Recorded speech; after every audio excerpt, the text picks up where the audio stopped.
Good evening, everyone. We are going to call this meeting to order. The Muscatine City Council, February 6, 2020. Council meeting. Please do the roll call, Cinda. Councilmember Hopkins? Present. Freilich? Present. Malcolm? Present. Gordon? Present. Rockert? Present. Gendrich? Present. Brackett? Present. 7 present, 0 absent, Your Honor. Thank you. Will you please join me in saying the Pledge of Allegiance? I pledge allegiance to the flag of the United States of America and to the republic for which it stands, one nation, under God, indivisible, with liberty and justice for all.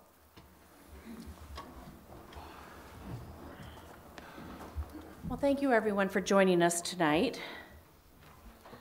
We're going to go ahead and get started with our agenda, and the first thing we have is, excuse me, a special treat from the Muscatine Sister Cities. John DeBeat, our current president, is going to come up and share and give us a little bit of an update. Please come to the podium, John. Excuse me.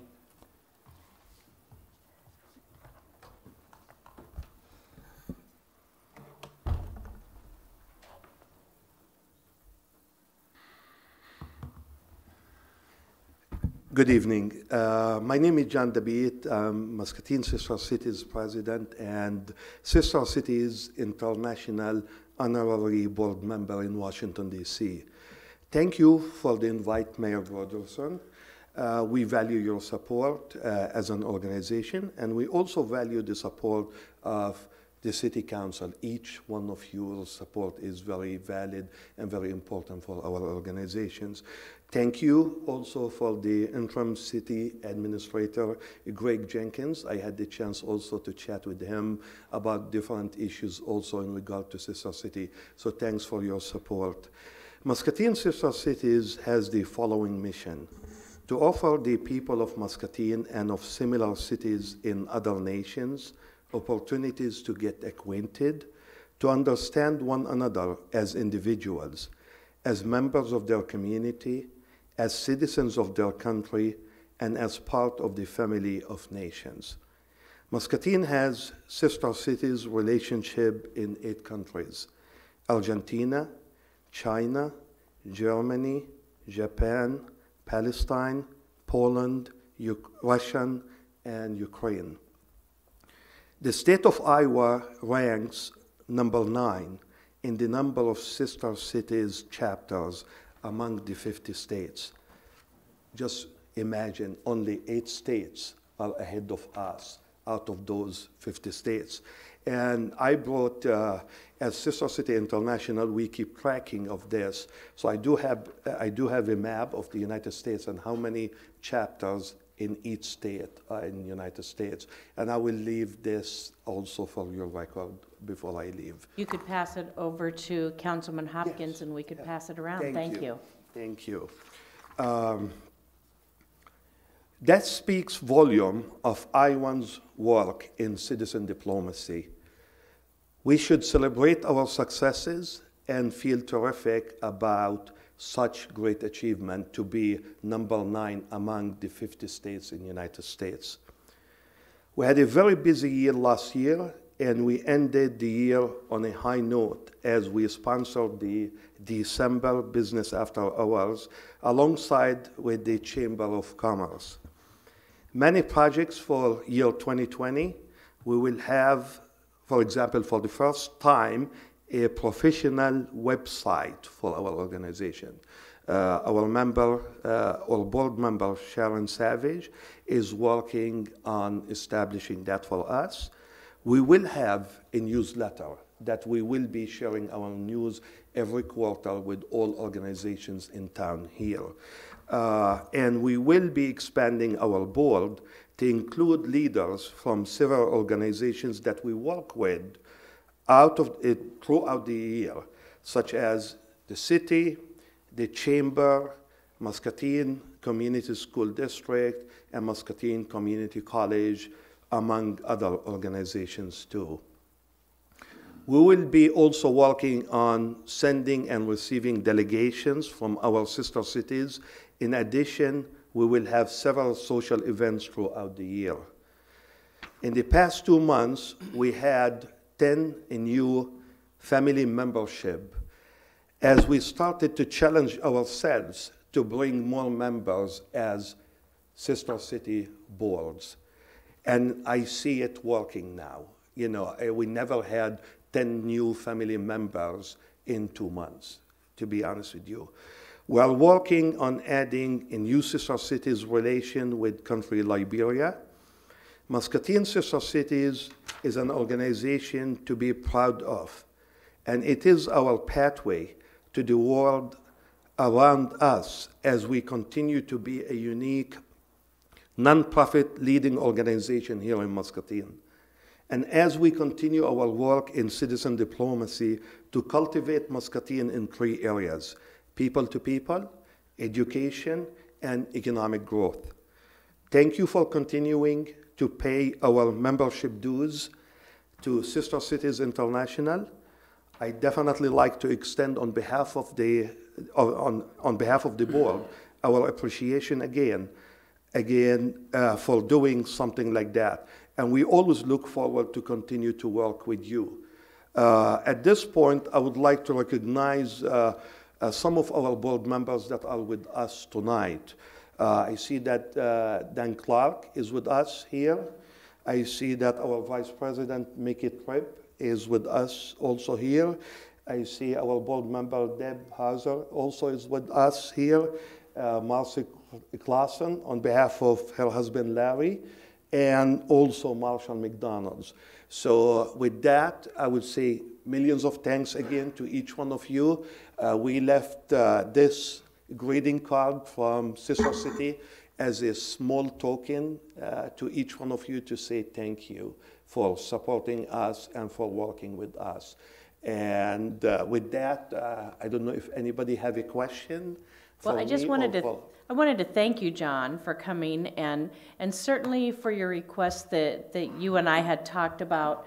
You asked for the Muscatine City to have a representative on the Muscatine Sister Cities Board, and we talked about having that be a rotating membership so that we could all be involved, and so we're going to graciously accept your offer. I've had a couple of council reach out to me that they were interested, and I'll get a head count on that, and we will start coming to your board meetings, 1 a month, and we can all keep up to date in that way and be able to participate in all of the wonderful work that you all do. On behalf of the board, I can say we will be honored to have a representation from the city, whoever will be that person representing the city and sits on our board. Thank you. Appreciate Thank you that. so much for coming. Thank you. We're going to continue on with the agenda. I'd like to ask if there's anybody here in the audience tonight that would like to speak to council about something that's not on tonight's agenda. Please come to the podium and state your name and address.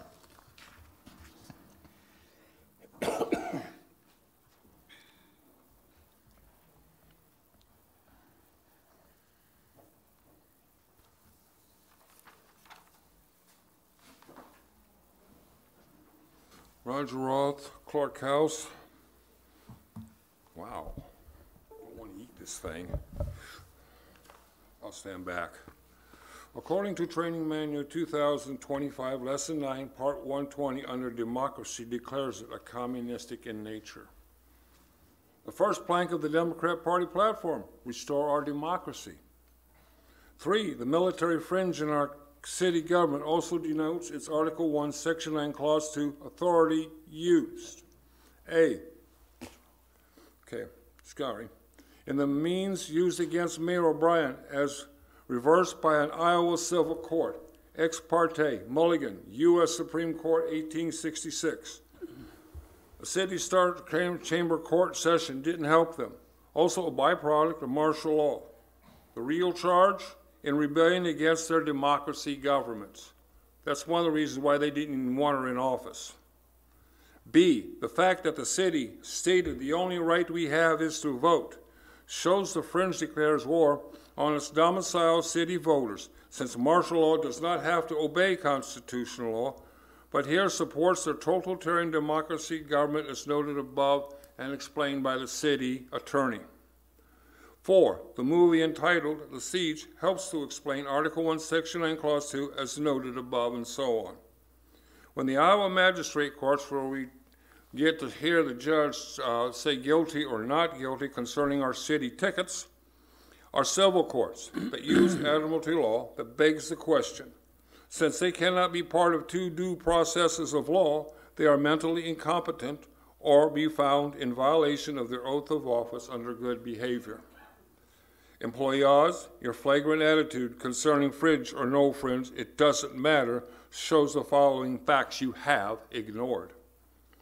36 U.S.C. 173, Title 4 U.S.C. 1, Title 4 U.S.C. 2, Army Regulation 840-10 states no fringe for civilian identities. Executive Order 10834 states that under Part 2, Sections 24 and 25, that only the military and the Administrator of General Services can use fringe. We are not a military base. The mayor is not the Administrator of General Services. The other exception is the state governor and the American Legion and VFW. The U.S. Marine Corps, U.S. Navy, the U.S. Coast Guard do not use fringe on the national flag during parades due to Title 4 U.S.C. 3 that says nothing on the flag except the red, white, and blue. Again, executive order and other documentation noted above states no civilian use, nor for constant use by government because of its noted martial law use, real or implied. City administrator, they still have that flag that says police lives matter. Mr. Roth, please direct your comments over here. Go ahead. Okay, Mayor, since you're also part of the police department, I forgot about that. It's all right. Go ahead. There's police lives matter is still there. I remember a statement between the news media and a pastor down in the southwest U.S. when the federal government offered them funding. The Matt preacher replied, if we were to receive that funding, we come under federal jurisdiction. That federal jurisdiction also includes USC 4, USC 4, 4 USC 3, that says they can't mutilate the flag. They must take it away. We're not the people, other people, the civilians that say our lives matter. Everyone knows police lives matter. So why do we have to deface the flag to show it? Thank you. Thank you. Can we check why this isn't being shown on TV? Because he couldn't get a hold of MPW. We knew that at the beginning. Okay. He was trying to reach out to them. Okay. Thank you. Thank you, Mr. Roth. We are going to continue on with the agenda. Is there anyone else here who would like to speak to council? Hearing nothing, we will continue on. The following items are considered to be routine by the City Council and will be enacted by one motion. There will be no separate discussion of these items unless a council member so requests, in which event it will be removed from the consent agenda and considered in its normal sequence on the agenda. Do I have a motion to approve the consent agenda, which includes, I wasn't quite done, but I got you noted, to approve the consent agenda, which includes items 6A through C, items 8A through 0, items 12A through G, and tonight's bills totaling $3,427,517.28. We have a motion by Councilman Freilich. Do I have a second? A second. All in favor say aye. Aye. The motion carries. We are going to move on down. We have two public hearings tonight. The first public hearing concerns the rezoning of 7.59 acres located on the north side of Grandview Avenue from M1 Light Industrial and R2 Single Family Residential to R6 Multi-Family Residential. The applicant has requested this rezoning to enable the construction of a 51-unit family dwelling for low and moderate income seniors. Now's the time for the public to comment. Hearing nothing, do I have a motion to close? So moved. Second? Second. We have a motion by Councilman Hopkins with a second by Councilwoman Gordon. All in favor say aye. Aye. The motion carries. Our second public hearing concerns the rezoning of 4.56 acres located in the 400 block of Colorado Street from M3 multifamily residential, Muscatine County zoning district, to R6 multifamily residential, City of Muscatine zoning district. Now is the time for the public to comment. Hearing nothing, do I have a motion to close? So moved. Councilman Oz, and a second by Councilwoman Brockert. All in favor say aye. Aye. The motion carries. Can I help you? Just that the attachment is wrong for Grandview Senior Loft, unless it's a one long extended attachment. I missed something there. Yeah, I didn't get it right here either, I thought. I thought it Which was may right be- when we get to 11B, but perhaps not. Now, on the public hearing, it looks like it's Okay. it's just the Colorado Street one repeated twice. Okay. Thank you.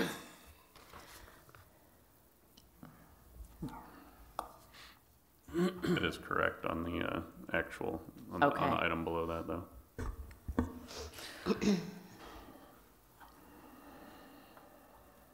All right, we're going to move on down to 11A.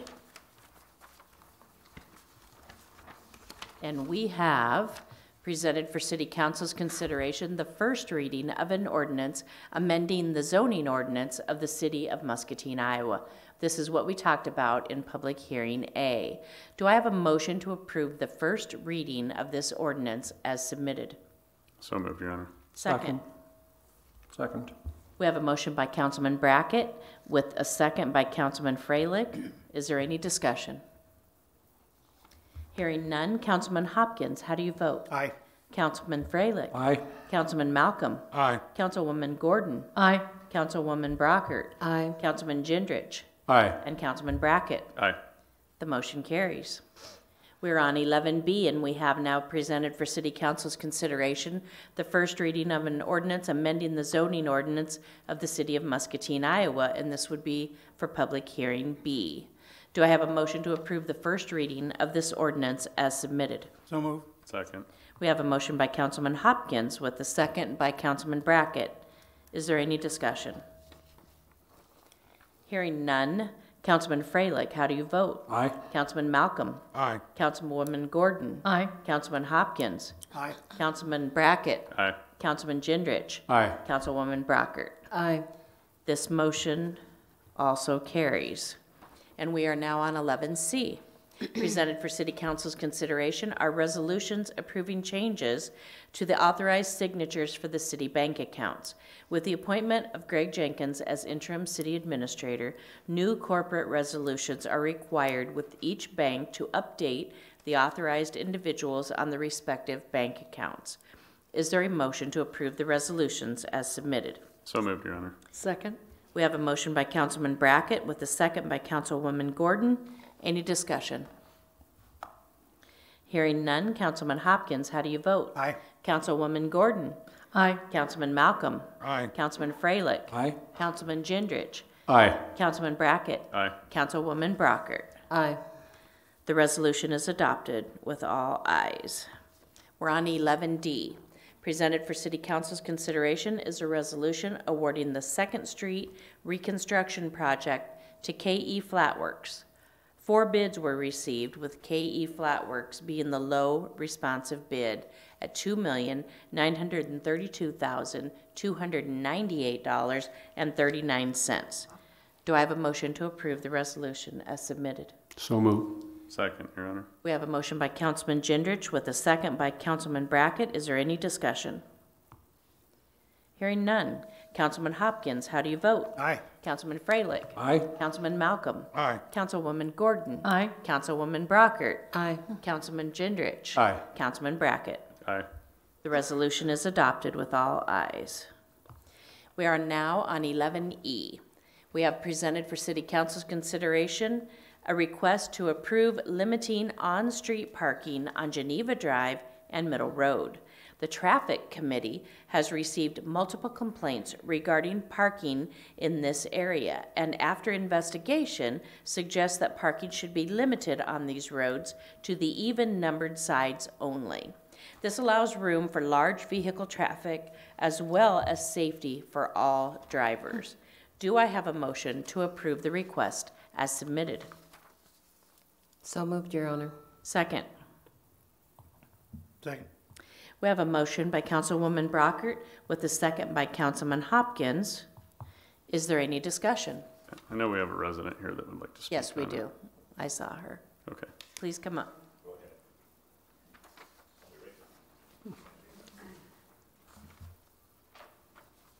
Good evening, everyone. Good evening, Mrs. Newell. Can you, there you go. Anyway, I'm Please, please state your name and address. I know. Okay. Cindy Newell, 7 Geneva Drive, and my husband is the one that's supposed to be doing this. He's the attorney, not me. He but ditched it on you. He sent me up. Uh-huh. Do you have this letter that we got? Do you have a copy of the letter that the property owners got? I do not. All right, I'll just read the first paragraph. Can you, okay. The Traffic Committee has received multiple requests for action regarding parking on both sides of the streets on Middle Road and Geneva Drive. Are you all aware of where that is? Yes. I lived there for 14 years. I lived there for 14 years. That's right, I'm sorry. I lived on Middle Road for 5 years. Yeah. Yeah, okay. Based on the complaints from the Solid Waste Division, Snow Removal Crews, Republic Services, and the Muscatine Fire Department and our investigation of the matter, it is the opinion of the Traffic Committee that in order to provide room for large vehicles and emergency response as well as driver safety, parking should be restricted to the even side of the street on the entire length of Middle Road and Geneva Drive. Well, Dave went out with his camera. My contention is that we don't have a parking problem on Geneva Drive. The road is wide. Most of the neighbors park in their driveways, you know. And here are the pictures that were taken over the weekend, and it was just our portion of Geneva Drive, which comes from Weir Street. We're on the country club side, and then goes down to that cul-de-sac. So these are labeled. And then there's one picture that he took of a no parking sign that I'm not fond of, that will be in my front yard, but that's not the point.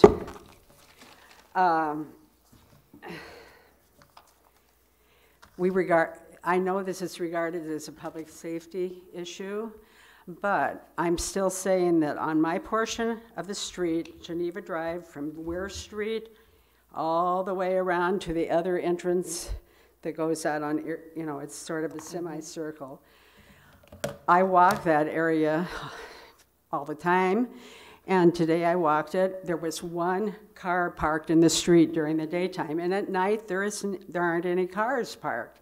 So there are no cars obstructing access with public service vehicles. When the ambulance or the fire truck. In the daytime, when the garbage truck goes by or the street cleaner or whatever, no cars are out there. Middle Road is a different story. It's a narrow street, and the houses are closer together. Our houses are close together, and we only have single driveways. But, you know, I park my car down, and so do the neighbors in the garage, and then Dave parks his car up above. And then if I have to leave first in the morning, he just pulls it out on the street before he goes to work. So we don't think this is an issue that this isn't a problem on Geneva Drive. So that's why I'm up here. Why are you including Geneva Drive when there is no problem? Is this sign new that you say is in your yard? I think that's a sample. Yeah. This sign this- here? Is yeah, that a new because that's sign? not Geneva here. Oh, that's another street. I'm sorry, Dave just, I don't know why. He wanted to show the kind of, An example of the sign that would Okay. be in place. Gotcha, I okay. didn't ask him to do that, by the way. It's all right. So, Mrs. Newell, it's Yeah. your contention that it is not a problem on Geneva, so why is it No. being included in this change? Yes, why is Okay, Geneva being included in this change when there's no problem on Geneva, on Geneva, ever? okay. Now, on weekends, sometimes our kids come or somebody will have a party. But we never have, I've never noticed that an ambulance couldn't get through. Okay, And it's not during the time of the garbage trucks, you know. So, thank you. thank you, Mrs. Newell, we appreciate it. Oh, that's yours. Cindy?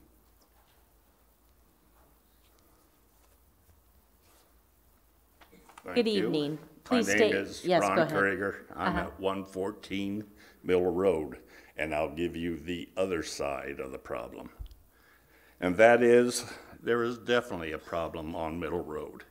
I lived on Geneva Drive also, but it was on the other end next to Nadine, and it was, you know, it's wide open, and so there's no problem with that area. But Middle Road, I have seen the snowplows come down, stop in front of my house, can't get through.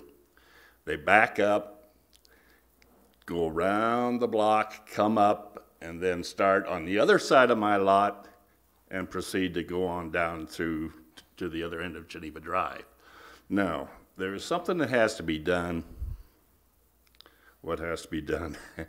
I'm not happy with this situation that everybody's going to be parking on my side, because if you do check Middle Road, there is parking in the street during the course of the night and sometimes all the way through the day. Now, my concern is what is going to happen to the services that I pay for, where we have the snow plows, that my side of the street, that is the middle side, or the middle address, even addresses, excuse me, will not have a chance to get cleared of snow. That's one concern, because there are cars that are parked out in front of my street, or my address, for weeks at a time without being moved. And so we all do have driveways, but they're not all being used. Or we have multiple cars and people leaving early for work where they don't want to switch cars around. They want to park out in the street in front of the other neighbors' houses instead of their own. And they are parked on both sides of the street. So the snow removable is one thing, the trash recycle's another. If our lots are parked from one drive to the other drive with vehicles, where are we supposed to put our containers? Are they gonna come out? Sorry. Are I don't they think are they working even? No, they're working. It's because when he hit the podium, it triggered it to go into a feedback. Okay. Go ahead, continue, please. So are we going to have to be required to put these containers out into the street in our driveway, which means we can't go in and out of our driveways with the containers out there? Are they going to get out of their trucks, move the containers out to the street to dump them? I don't think so. I've seen them struggle to get to my containers the way it is. They'll have to come out and come at an angle to get in there to try to get them. So here's another one that is a service that I pay for that is going to be effective by the parking on the one side of the street. Another service that's provided is leaf pickup. They sure can't get to the curb if there's cars parked on the side of the street all day long. And if they come back the next day, they're still gonna be there, and they're still not gonna get picked up. So that's another one. I looked down Middle Road from the top where it meets at Geneva to where it meets down at the bottom. And with the parking, if all the vehicles that now park on both sides are restricted to the one side, the side that was picked contains the fire hydrants.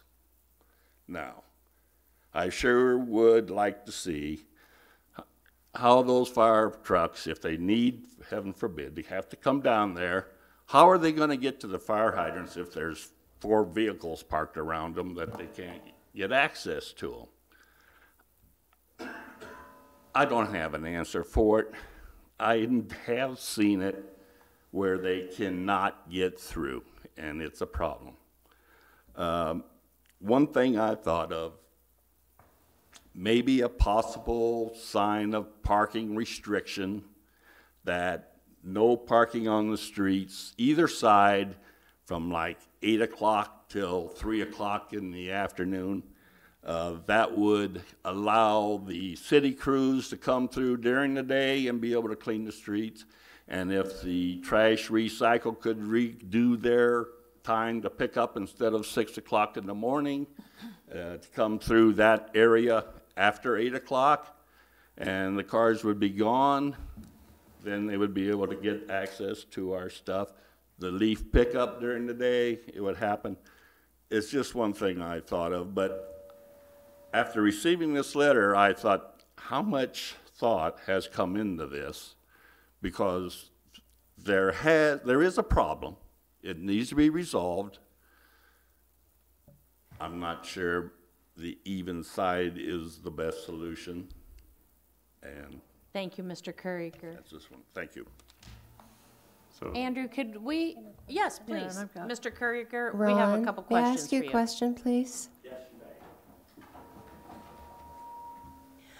You said that the fire hydrants are on the even side of the street. Do you see cars parked beside those hydrants, which is a violation of? Well, they're not necessarily parked, right by them, but if you're going to put, our lots are what, 60-foot frontage, 40-foot frontage, something like that? They're not much bigger than that. So you put 2 21-foot trucks in front of your parking driveway to driveway, and they're really close to the hydrants. So, Yeah. they might leave us room right now to get access to them, but when you move 2 cars in the short frontage that we have for each lot, I could see a problem. Okay, thank you. Mr. Curry, is it Mr. Curry? Courier. Courier, okay. I drove over Sunday morning, a little before 8 o'clock, and the street that I live on, Smalley Street, had a parking problem. And I think the problem, at least to this point, has been resolved because of a conscientious effort by some of the neighbors, myself included, to make sure that people park responsibly. Sunday morning, Geneva Drive was clear. Now, I know there's not a whole lot of partying going on and socializing on Sunday morning, but when I drove down Geneva Drive, Middle Road, there was one problem. 2 cars parked, across the street from each other.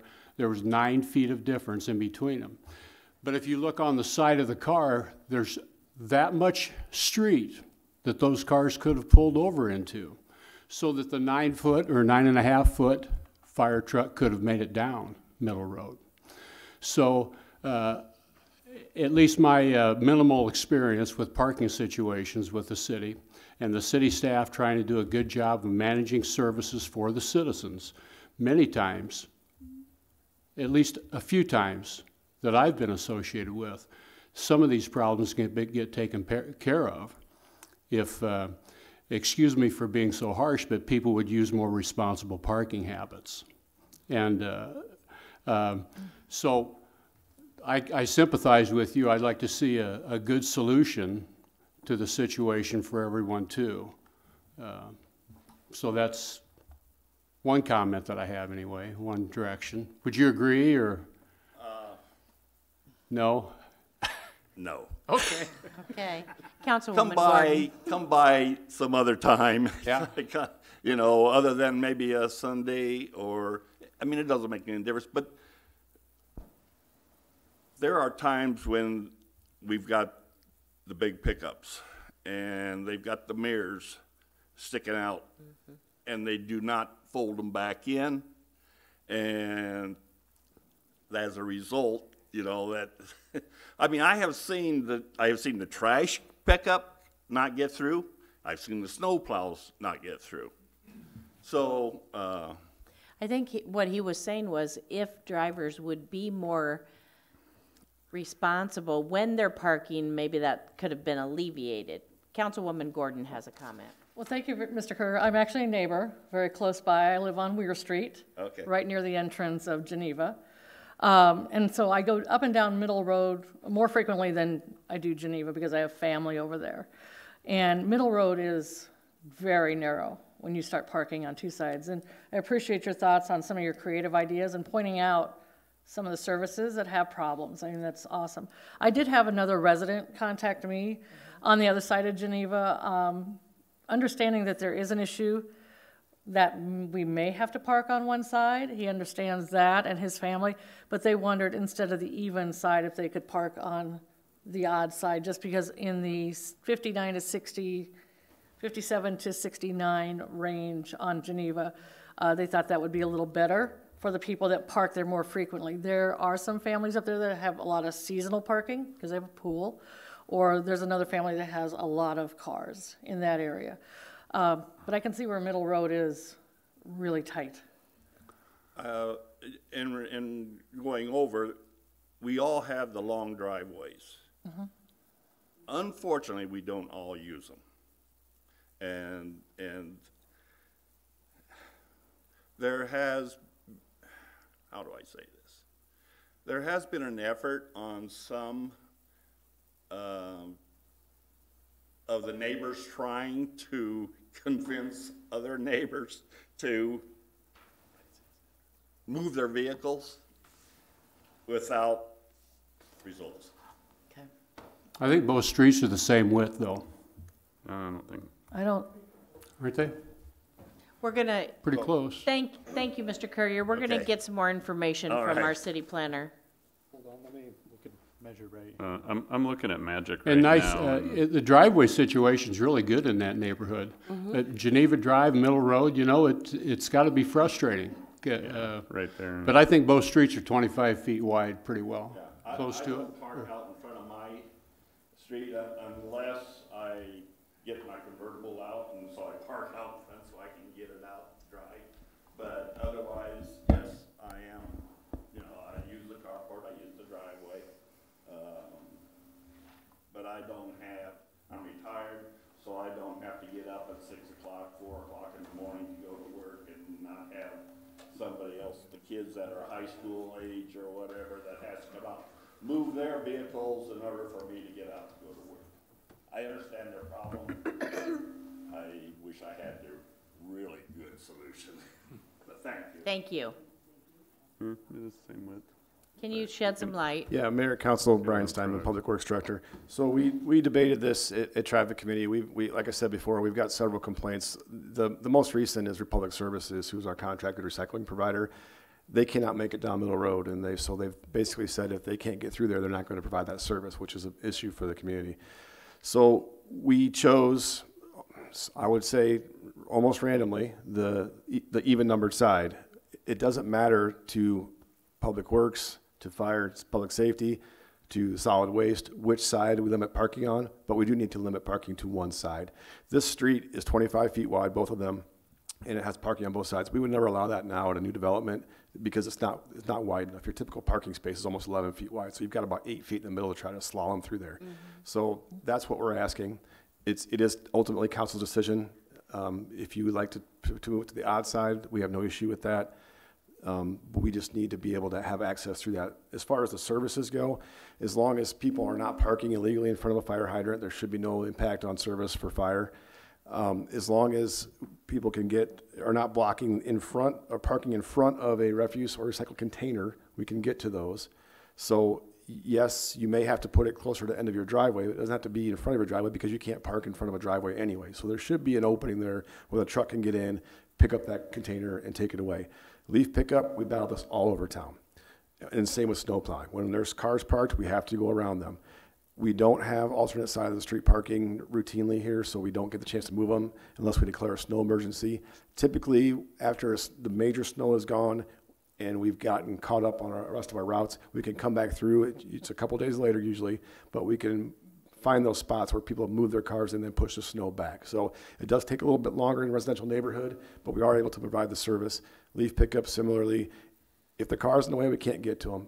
When we come back later or we get a call from a resident saying the car's gone, can you come back and get our leaves? And we make every effort to do that. So that won't change no matter this street or any other street in town. That's just the realities that we have to deal with. Is it accurate that the fire hydrants are all on the even side?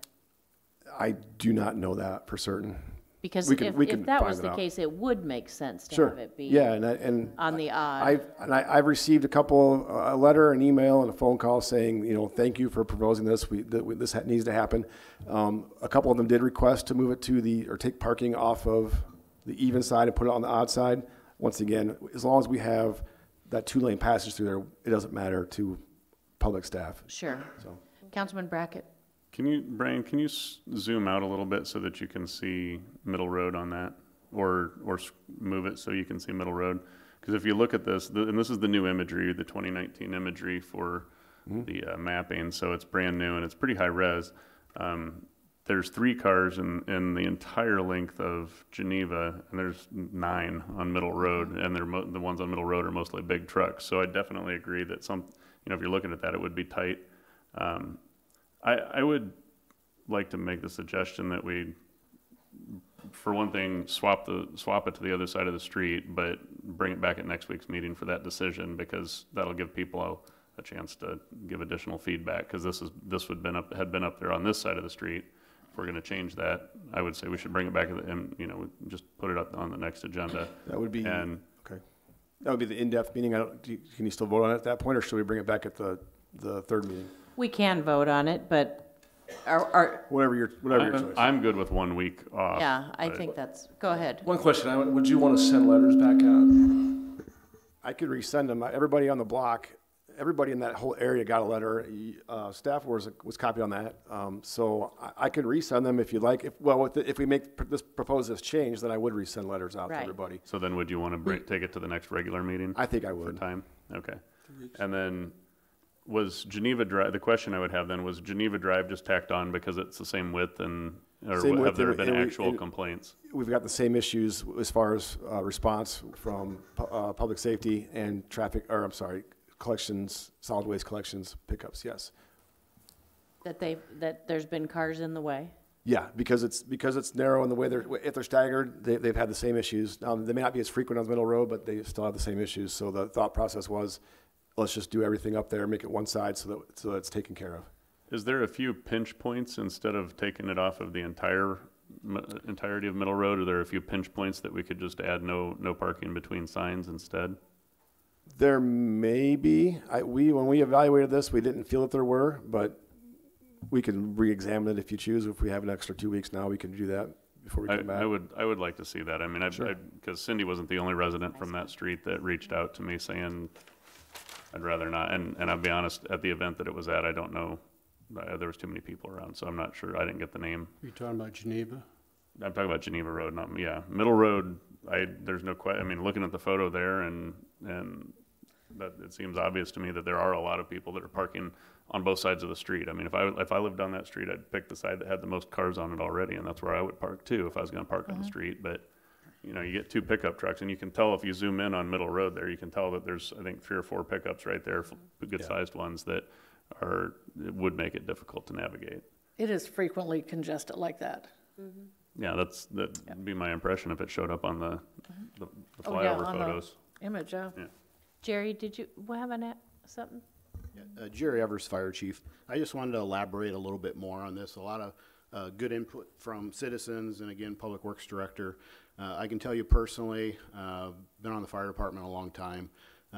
Very many close calls, more on Middle Road than Geneva, personally, from being an officer sitting in the front seat. Now, again, I don't ride on the fire trucks now. I mean, I use the Tahoe, but I did receive a complaint about a month ago from staff. We had a call out in that area, and they about hit a car. I mean, they had to come to a complete stop. They barely made it. They also said there was another time where they had to stop because they couldn't get through, and then they had to grab their equipment and walk away to get to where they were going. So definitely an issue for fire trucks in the area. Personally, when we talked about it, I sit on the traffic staff meeting a committee also, and so I knew it was going to be on tonight. So I asked the crews that were working yesterday, I said, hey, can we go for a ride? And so I hopped up in the front of the fire truck, and we actually drove out there. And you're right, Middle Road was multiple cars on there, and again, most all the cars were parked on the even side, so we don't care if it's on the even side or odd side, but we have to be able to get through. The fire truck is about 9.5 feet wide. It doesn't give you a lot of much maneuver room going down there. And even though there wasn't very many cars on Geneva, again, we did the loop and drove around. I sat in the front seat and was going pretty slow, just even a tight area with not a lot of cars.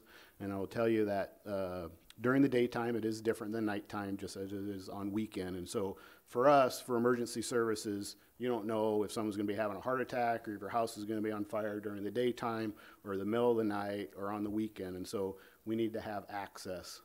For the aerial ladder, if we have to set that up, we have outriggers that go out that stabilize it. So now our 9.5 feet, go to 15 feet or 16 feet. And if we can't get in front of your house to set up our equipment, then it's going to be impacted on how we can put your fire out. So for emergency services, it's a big deal. I understand the strain or the impact that it has on family members, but we're here to protect you, to serve you if you have a medical emergency or if you have a house fire. So that's what we're trying to do. So I hope you understand that.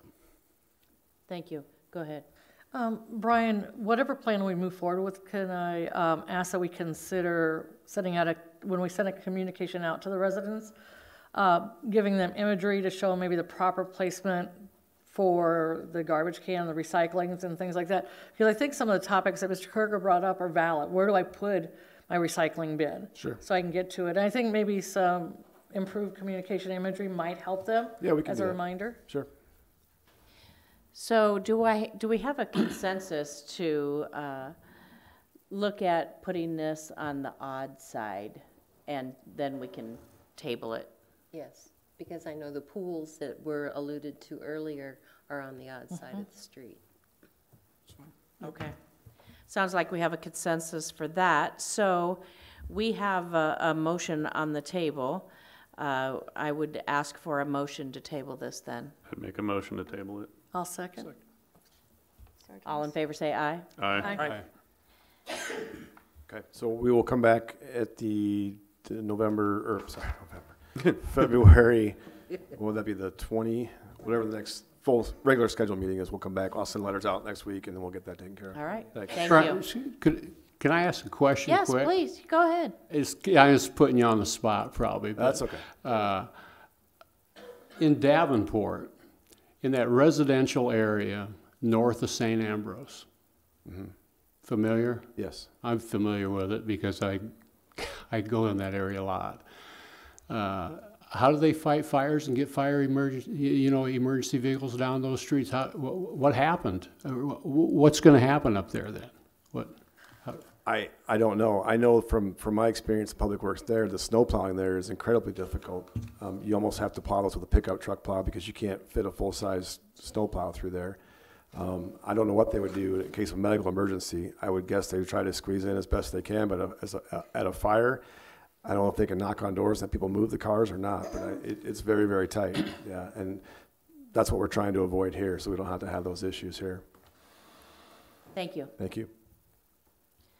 All right, we're going to go ahead and move along to 11F. We have presented for City Council's consideration a request to approve an agreement for biosolid application with Jane Hoops Robinson.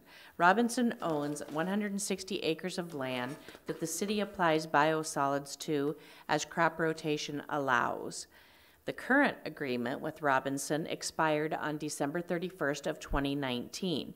Renewal of this agreement ensures that they are in the program for the fall 2020 application. Do I have a motion to approve the request as submitted? So moved, Your Honor. Second. I second. We have a motion by Councilman Brackett with a second by Councilman Freilich. Any discussion? Hearing none, all in favor say aye. Aye. Aye. Opposed? The request is approved with all ayes. We're on 11G.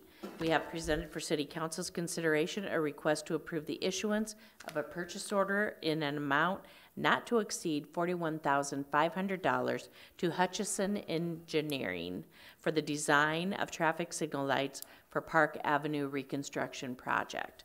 Do I have a motion to approve this request? Second, Your Honor. We have a motion by Councilman Hopkins with a second by Councilman Brackett. Any discussion? I would encourage them to figure out a way to make it so when it's late at night, we can drive down the street without having to stop at each one. Like synchronized, perhaps? Green most of the time and triggered by the cars on the sides, not just changing for no reason. That's my comment. Thank you. Hearing nothing else, all in favor say aye. Aye. The request is approved. We're on 11H. Presented for City Council's consideration is a request to approve a proposal from Barker Lamar Engineering Consultants in the amount of $49,700 for lagoon monitoring and pump control services for the Muscatine County landfill. There's $50,000 already budgeted for the project. Do I have a motion to approve the request? So moved, Your Honor. Second. Second, Your Honor. We have a motion by Councilman Brackett with a second by Councilwoman Brockert.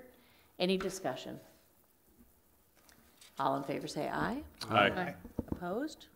The request is approved with all ayes. And we're now on 11I. Presented for City Council's consideration is a request to approve the issuance of a purchase order in the amount of $47,975 to iCore Technology for the purchase of a mini caliber robot for the Muscatine Special Operations Response Team. This one even made the paper. MSORT has secured outside funding sources in the amount of $48,000 for this purchase. Do I have a motion to approve the request? So moved, Your Honor. Second. Second? We have a motion by Councilman Brackett with a second by Councilwoman Gordon. Any discussion?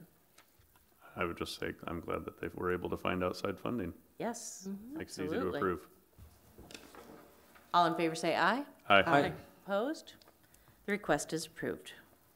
11J, presented for City Council's consideration as a request to approve the issuance of a purchase order in the amount of $75,000 to Abiel, am I saying that correctly? Abiel Tractor and Equipment for the purchase of a used 2015 telescopic loading machine. An additional $2,400 also needs to be approved for the shipping. The purchase will be paid for out of the High Strength Waste Project Fund. Do I have a motion to approve the request as submitted? So moved, Your Honor. Second. I second. We have a motion by Councilman Brackett with a second by Councilman Freilich. Is there any discussion? Hearing none. All in favor say aye. Aye. Opposed? The request is approved with all ayes. Next, we're going to get an update on the HVAC replacement at Hershey Manor.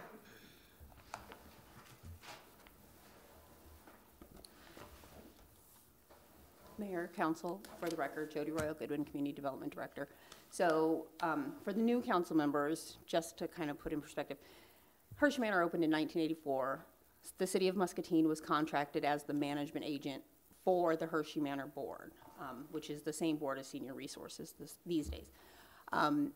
For a number of years now, we have been working on funding for the HVAC replacement, which is the original HVAC equipment. So that because it is a 202 project, a HUD 202 project, it makes it a little more complicated. That's all I can say about it. They, you have to get HUD approval to do anything that is not routine maintenance or of substantial cost. So, literally on my first day with the city 4.5 years ago, I was told, you have to start working on this, and I've been working on this ever since then. So we have to get approval for anything we do beyond, again, normal maintenance stuff from our HUD account executive that oversees our property. That has been less than easy.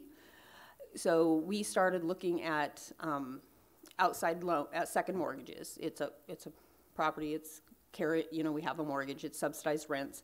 And the feedback we got from our accountant executive was, you can't do that. There was no guidance on what we could do other than go get grants to do this. Now, at that time, the project cost was estimated about $750,000. It's really hard to go ask somebody to give you a grant for $750,000, and two, for a HUD subsidized property that's been in existence. So that's not really the most attractive grant opportunity. So after many conversations with the HUD account executive about that and a lot of back and forth that was probably less than pleasant, I actually found an avenue to get to her supervisor. So we finally had a call last spring where they actually authorized us. There actually is a tool that I found out when I had called other organizations about other lenders about a second mortgage, which HUD absolutely said no to. They, that is specifically designed for this type of project for this reason. So we started working with our current mortgage servicer, Grandbridge, on getting that loan, and it's called a 223F if anybody cares. But so we started working on it last spring. That required a number of things. But over the summer, it got hung up between the engineer on the application side and the engineer that we were working with, getting documents that everybody agreed on to get an estimate that everybody could agree on for the new cost. And then once that got done, for the past 3 months or so, actually 5 months or so now, we have been working on the actual application package with Grandbridge. We do not, so you have to go through a third party, an approved third party entity to actually submit an application to HUD multifamily. And it's, to say the least, it's a HUD process, so obviously it's not logical. There are multiple forms. We've been having weekly calls since November on, okay, what's wrong with this form? Who needs to sign this form? And then chasing down multiple board members. And I mean, we had to go into the detail of getting the leadership team of the board, their social security numbers and their home addresses and biographical sketches of each of them to include in this application packet. We actually are at a point, as of last week, where we're ready to submit the application package. The problem is you have to pay a fee to apply to HUD. So we have to get money. And this project doesn't have a lot of cash flow, as you'll see on Saturday.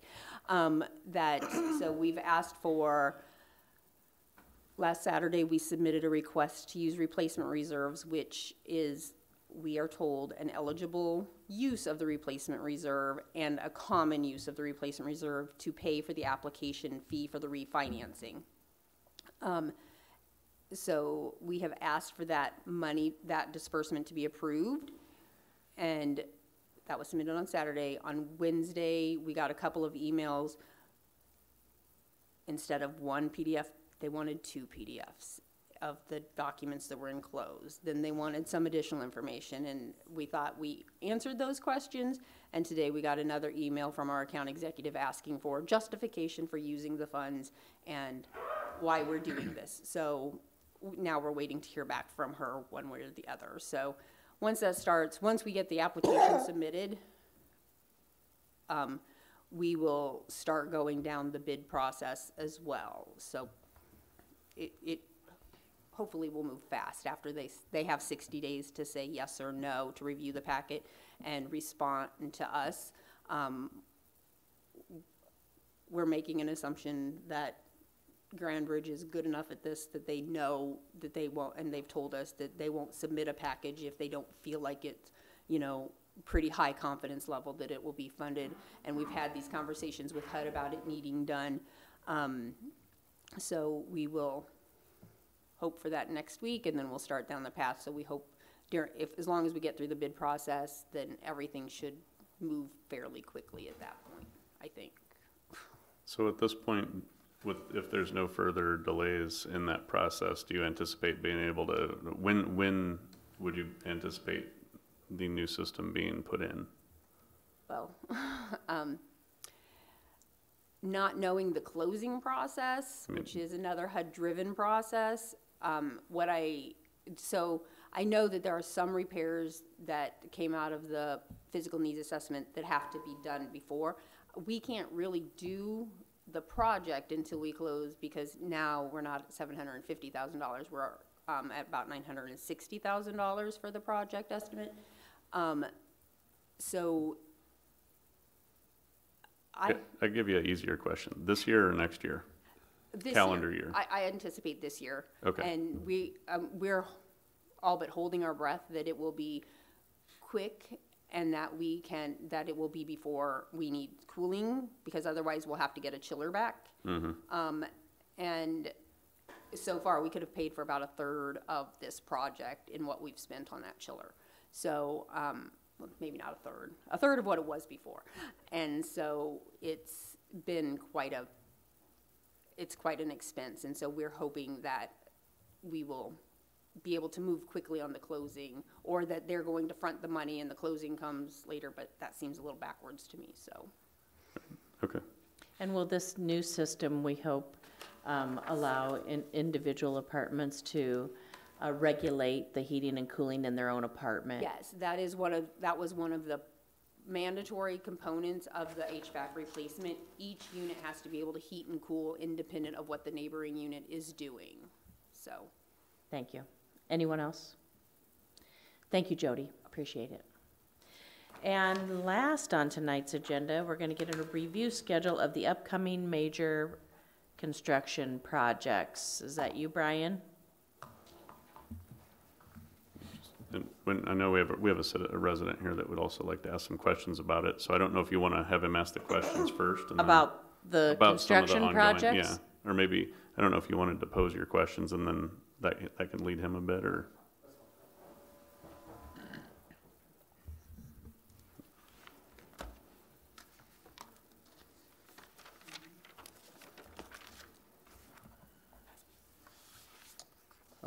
Lauren Gould, 219 Parkington Drive.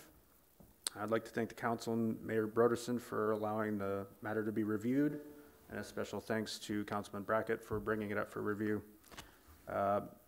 Matter I'm here to speak about is the upcoming construction season and the 4 major projects that will influence this town with closures and delays, some of which have already begun. All 4 of these projects, the roundabout at 2nd and Mulberry, Phase 4C of the West Hill Corridor project, that'll affect 8th Street, Maiden Lane, and Roscoe Avenue, 2nd Street Streetscape project, and the Grandview Avenue project. They're all to begin in calendar year 2020.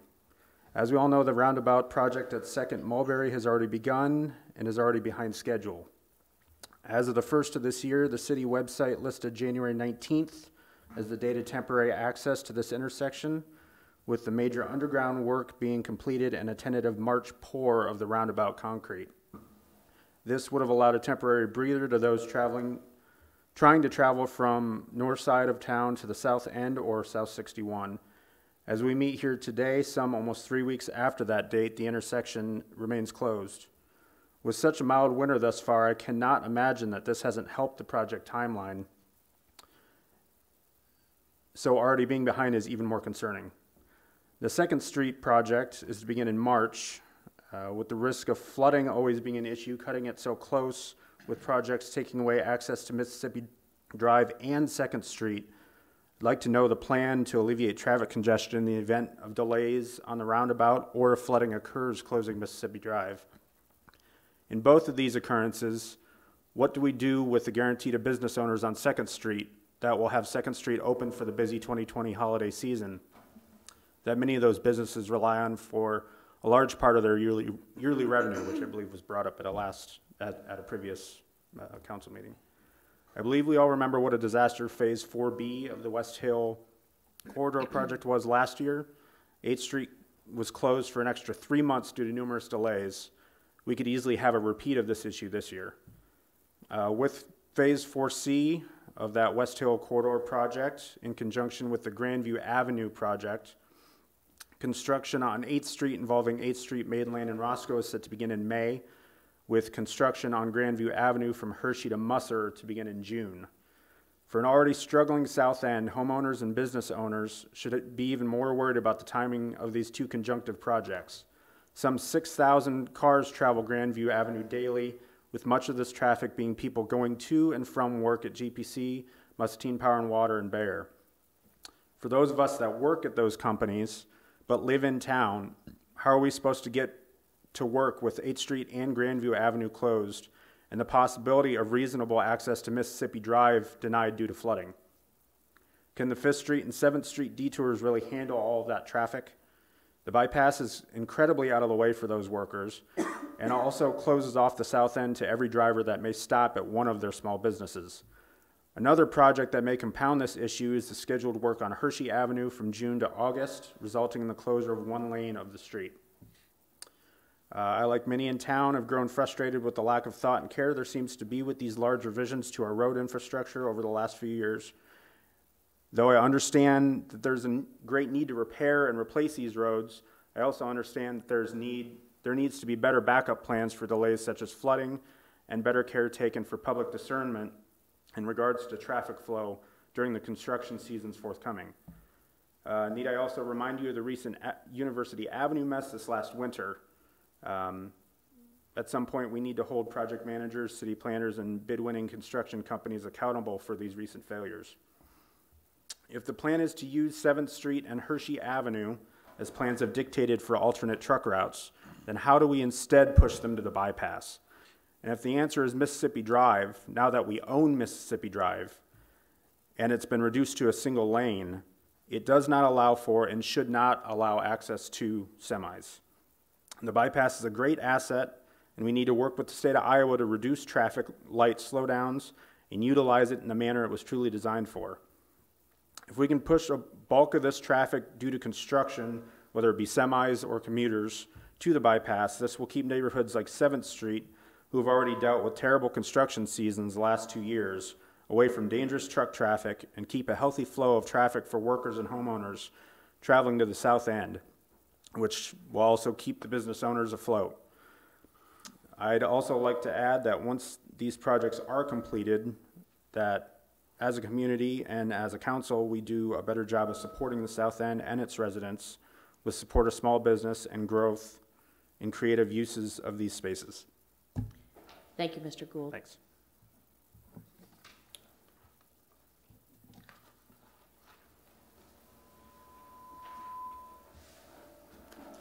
One of the microphones must be turned up too high. Mayor, Council, would you like me to go over the schedule, or would you like me to respond to those first, or how would you? Go ahead and Whichever way respond works first. easier for you. So you all saw I sent a schedule out to everybody in the list of proposed streets for this year.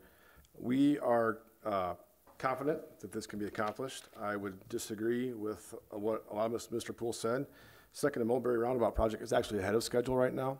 Because he's so far ahead of schedule, we were able to skip the window that we had because the weather was so mild and keep going. So there was that little window that we talked about that he mentioned. We just kept going. So we're ahead of schedule on that. So we should be able to pour that by March and maybe even have it open by April or May, which is fantastic news. The 2nd Street closure, the flooding does pose a concern for that. If we do have a river flood this year, which I anticipate, that will be an issue. However, we are having just awarded that contract. We will meet with the contractor and put together a plan of action for that. Our anticipated goal was to start on the west side at Pine Street and work that way to stay away from the flooded areas, so that if we need to do a detour, we can go up or down either way on 2nd Street to go to 3rd or down to Mississippi Drive or whatever. We have worked closely with the business owners on 2nd Street.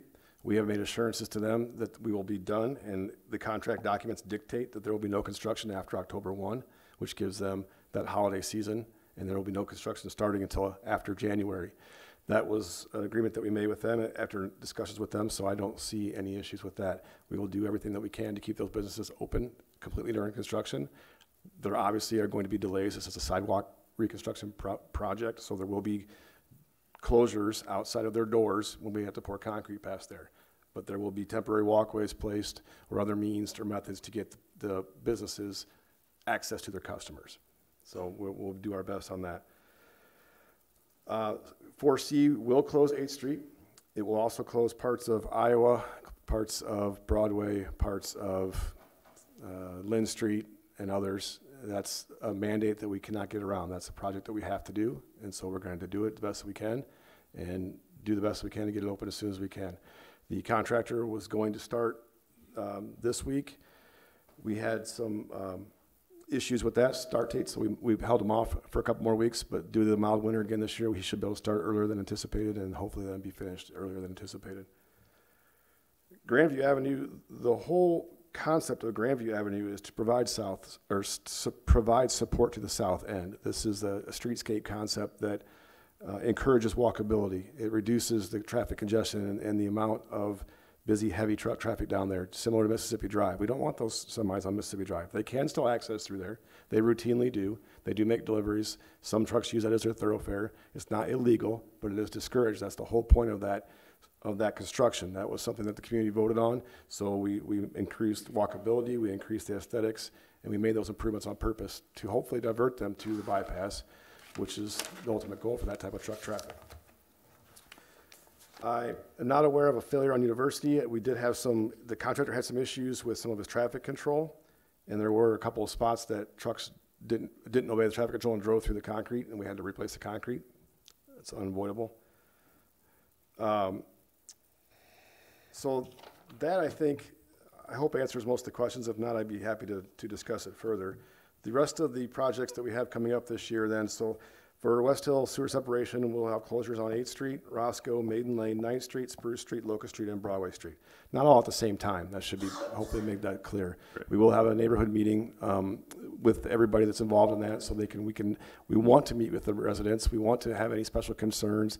If there are anybody that has access issues that we need to know about, we want to hear from them so that we can address those before the construction begins. We go out of our way to do that. I think we do a good job of that.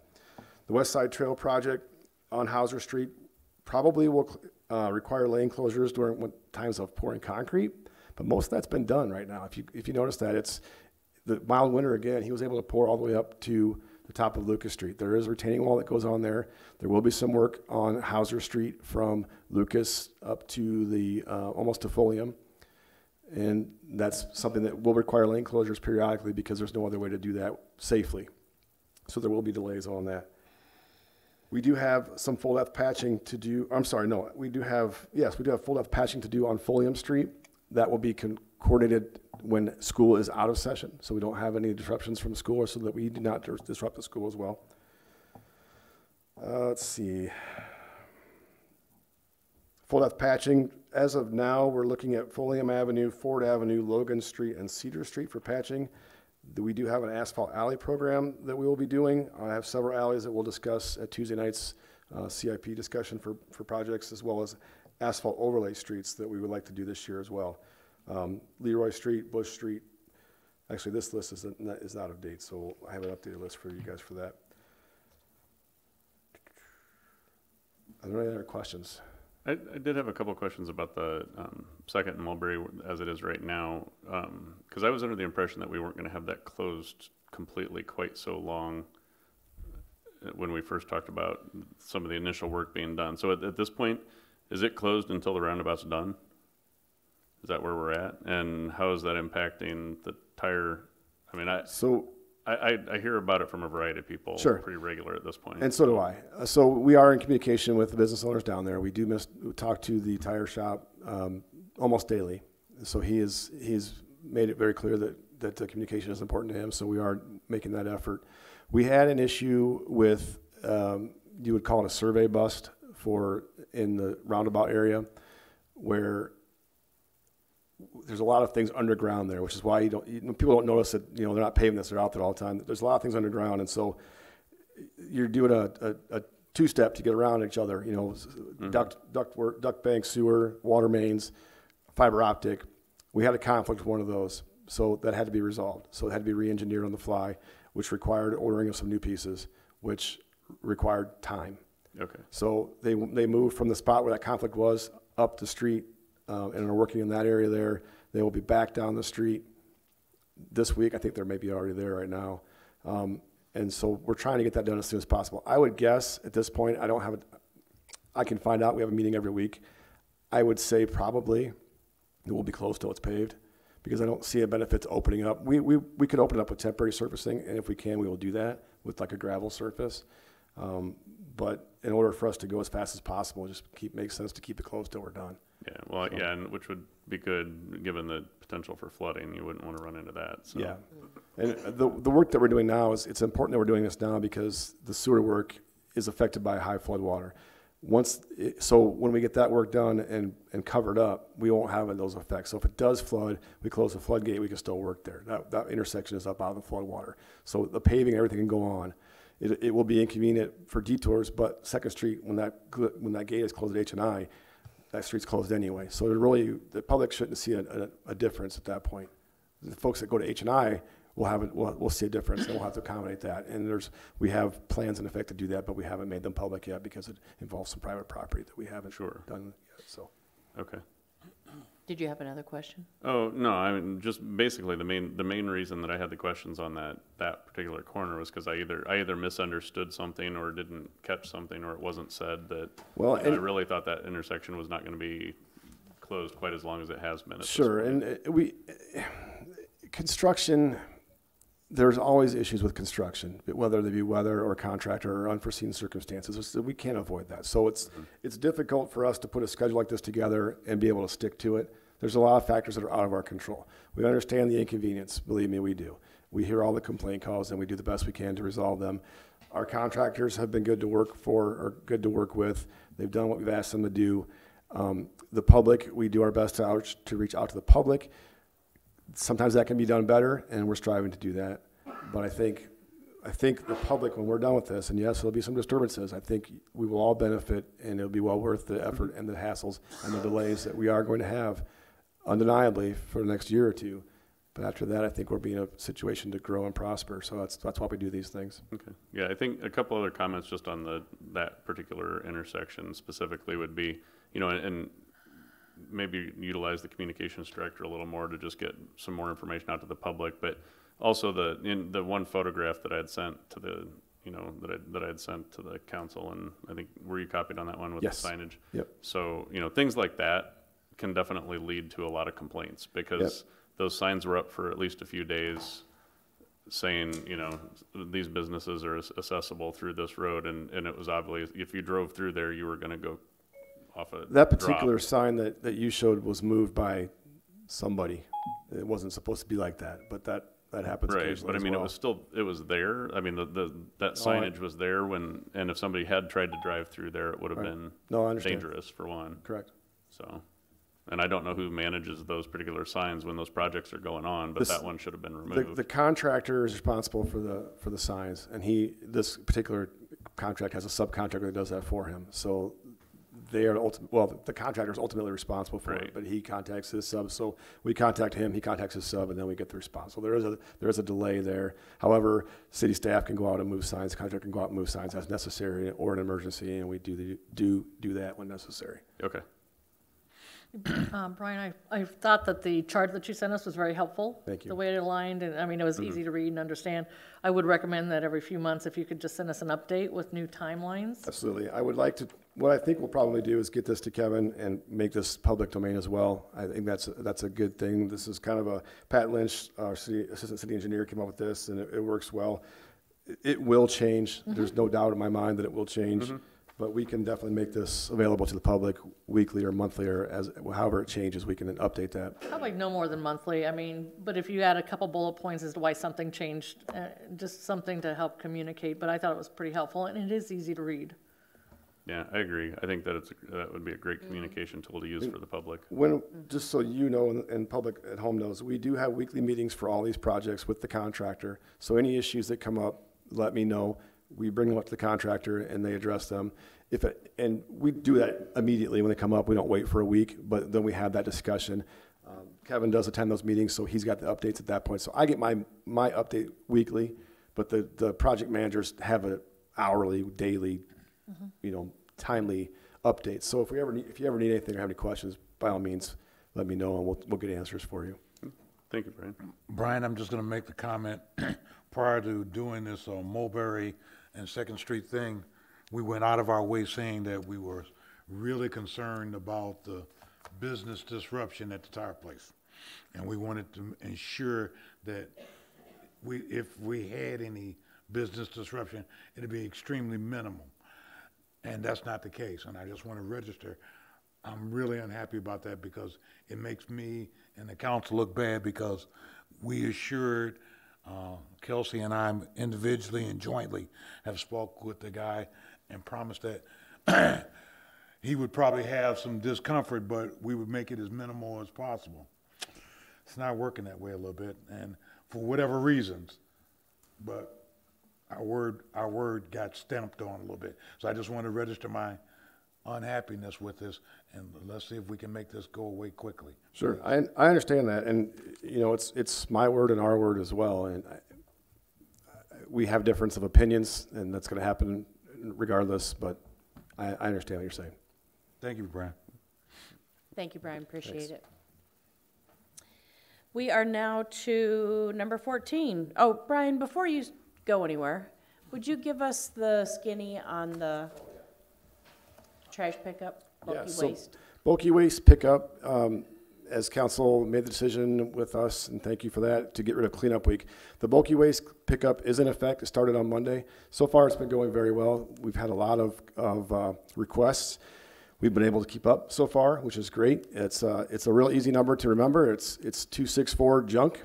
So I don't know what that relates to in the numbers, but that's the number. If you have anything that you want to get rid of, you can also reach us at bulkywaste@muscatineiowa.gov.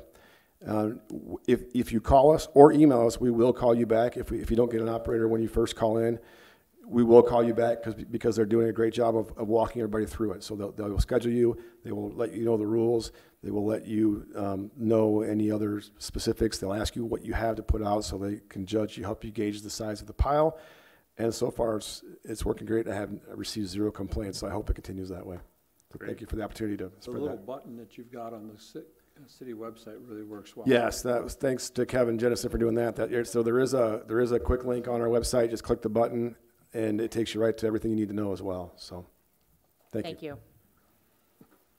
Councilman Hopkins, did you have anything to share tonight? Sure. I'm not a big believer in Facebook, but I want to wish Nancy a happy birthday. Happy birthday, Nancy. That's all. Thank you. Councilman Freilich. Nothing tonight, Your Honor. Councilman Malcolm. Nothing tonight, Your Honor. Thank you. Councilwoman Gordon. Nothing more, thank you. Councilwoman Brockert. Nothing tonight, Your Honor. Councilman Gendrich. We've started my first round with all the budget meetings with the city, and I'd like the citizens of Muscatine to know that I think our city staff and directors and so forth are very organized, make the process understandable, and it's, to this point, gone along very effectively in my opinion. So compliment the city staff for their organization with that. Thank you. And they're open to the public. downstairs in the lower level conference room, 8 a.m. Saturday morning. You just come on down. Councilman Brackett. Nothing tonight, Your Honor, thank you. Greg? Nothing tonight, Cinda? Your Honor. And Brian already did his. I just had a couple of save the dates. Our city, this coming Tuesday night, is going to be Councilman John Gendrich. I've been having all of the new council people as well as the new school board members on to introduce themselves and help the community get to know them a little bit better. And Councilman Gendrich will be the guest this coming Tuesday. Coffee with the Mayor, the next one is February 28th at 9 a.m. at Hy-Vee. One thing I just wanted to share with the community, tax season is upon us, and I wanted to share with those families that struggle sometimes for the fees to cover the cost of filing their taxes. MCSA has teamed up and has set up some computer banks there for people to be able to, it actually starts tomorrow. And there's a whole week or two where people can go there and do their taxes, file them free, and there's people on site that will help them if they have any questions. So no sense paying any money for that. Just get a hold of MCSA or even look on their Facebook page. I wanted to thank the Chinese Symphony Orchestra for coming to the community over last weekend, and certainly to the people that were on the planning committee. They put countless hours and time and thought into making all of that happen, and they work all year to bringing that event here, so big thanks to them. Next week is our in-depth meeting. Do we know what all we're going to have on that yet? I'd be lying if I guessed. Okay. It'll be a surprise. And then, Well, I have some thoughts, but I'm not 100% sure. Right. Lastly, I would just like to invite everyone February 17th to the Y. It will be our annual Special Olympics and firefighter and police basketball game. It's a ton of fun. You wouldn't want to miss it. Thank you, everyone, for joining us tonight, and we hope to see you here next week for our in-depth session. Do I have a motion to adjourn? So moved. Have a good evening.